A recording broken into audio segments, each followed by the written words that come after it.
Pernah nggak sih kamu buka media sosial cuma buat scroll sebentar, sekadar lihat story teman, cek notifikasi, atau mungkin lihat tren terbaru. Tapi tanpa sadar kamu malah terjebak berjam-jam di sana, dan saat akhirnya kamu berhenti, perasaan yang muncul bukan tenang, tapi justru gelisah, overthinking, bahkan mungkin ngerasa nggak cukup baik. Kalau kamu pernah ngerasa begitu, tenang aja, kamu nggak sendiri. Fenomena ini bukan cuma kamu yang ngalamin. Faktanya, ini udah jadi masalah global. Banyak banget orang dari berbagai usia, profesi, dan latar belakang mengalami hal yang sama. Tapi kenapa bisa gitu ya? Yuk kita bahas berdasarkan fakta dan data ilmiah. Karena biar kita nggak cuma asal nuduh medsos, tapi juga benar-benar ngerti gimana otak dan emosi kita bekerja dalam dunia digital.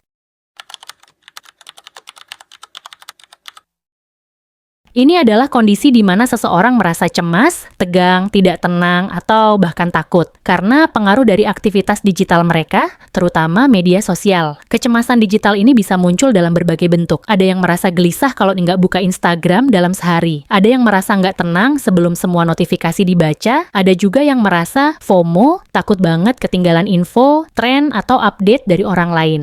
Menurut penelitian dari University of Pennsylvania tahun 2018, mereka yang membatasi penggunaan media sosial hanya 30 menit per hari menunjukkan penurunan signifikan dalam tingkat kesepian dan gejala depresi dibandingkan mereka yang menggunakan medsos secara bebas. Artinya, ada hubungan langsung antara intensitas penggunaan media sosial dengan kondisi mental kita. Lalu kenapa sih media sosial bisa bikin kita cemas? Salah satu alasannya adalah karena media sosial itu secara desain dibuat untuk menampilkan yang terbaik dari yang terbaik. Ini disebut dengan highlight reel. Coba ingat-ingat ketika kamu posting sesuatu, biasanya kamu unggah foto pas lagi sedih, berantakan, dan gagal. Atau pas kamu senang, cantik, dan berhasil. Jawabannya hampir pasti, yang bagus-bagus dong, dan semua orang juga begitu. Mereka tampilkan sisi terbaiknya. Tapi, yang sering kita lupakan adalah itu cuma potongan kecil dari hidup mereka, bukan keseluruhannya. Masalahnya otak kita nggak membedakan itu. Otak kita secara otomatis membandingkan hidup kita yang nyata, yang penuh naik turun, bosan, dan kadang berantakan dengan potongan kecil yang sempurna dari hidup orang lain. Dan dari situ muncul rasa minder, nggak cukup baik, iri, atau cemas. Setiap kali kamu dapat like, komentar, atau notifikasi, otak kamu melepaskan zat kimia bernama dopamin. Ini adalah hormon yang bikin kamu merasa senang, puas, dan dihargai. Masalahnya, dopamin itu bekerja mirip narkoba. Makin sering kamu dapat, makin kamu ketagihan. Desain media sosial dibuat untuk mengeksploitasi ini. Fitur seperti pull to refresh, scroll tak berujung, dan notifikasi berwarna merah. Semua itu nggak dibuat asal-asalan. Mereka dirancang oleh tim ahli perilaku untuk membuatmu terus kembali dan terus berinteraksi.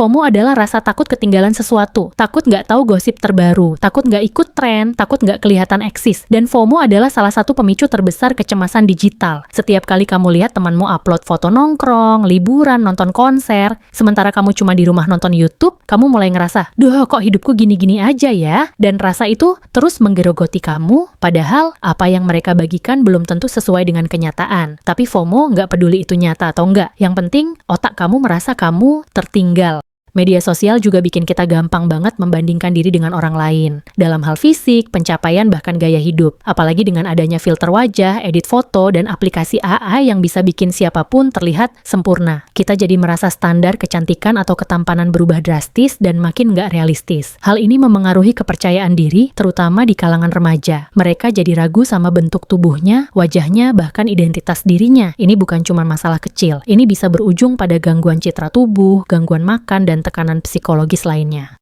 Selain perbandingan sosial, ada lagi penyebab kecemasan yang enggak kalah serius, cyberbullying. Komentar jahat, hinaan, atau bahkan ancaman bisa muncul kapan aja, dari siapa aja, dan seringkali dari akun anonim. Banyak orang yang merasa depresi, stres berat, atau bahkan ingin mengakhiri hidup karena dibully di dunia maya. Bedanya dengan bullying di dunia nyata, cyberbullying bisa terjadi 24 jam non-stop. Data dari UNICEF menyebutkan bahwa 1 dari 3 remaja di lebih dari 30 negara mengaku pernah mengalami perundungan online. Kalau dibiarkan terus-menerus, dampaknya bisa sangat serius. Kecemasan yang dipicu media sosial bisa berkembang menjadi gangguan psikologis jangka panjang, mulai dari generalized anxiety disorder, depresi, insomnia, hingga gangguan fokus dan produktivitas. Kita mulai kehilangan kemampuan menikmati momen nyata. Pikiran kita terus teralihkan, kita jadi lebih reaktif, mudah tersinggung, dan cepat burnout.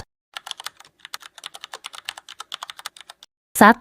Batasi waktu penggunaan. Coba atur maksimal 1 jam sehari. Matikan notifikasi yang tidak penting. 2. Unfollow akun yang bikin kamu ngerasa minder. Follow akun yang inspiratif dan membangun. 3. Luangkan waktu untuk detox digital, liburan tanpa HP. Ngobrol sama orang nyata. Tatap muka, peluk, dan tertawa bersama teman. Kalau perasaan cemas nggak hilang, jangan ragu konsultasi ke profesional. Langkah kecil itu bisa berdampak besar. Dan yang paling penting, sadari bahwa kamu nggak sendirian. Media sosial adalah alat, sama seperti pisau, bisa dipakai untuk masak, tapi juga bisa melukai. Semua tergantung siapa yang memegang dan bagaimana menggunakannya. Kalau kamu pernah merasa cemas karena medsos, itu bukan kelemahan. Itu sinyal bahwa tubuh dan pikiranmu sedang minta istirahat. Dengarkan itu, karena hidup kita terlalu berharga untuk dihabiskan di balik layar. Jangan lupa untuk like, komen, dan subscribe video ini agar kami lebih semangat berbagi informasi seputar kesehatan mental dan pengembangan diri. Dan jangan pernah abaikan kesehatan mental kalian, karena orang yang berkualitas dilahirkan dari jiwa yang sehat.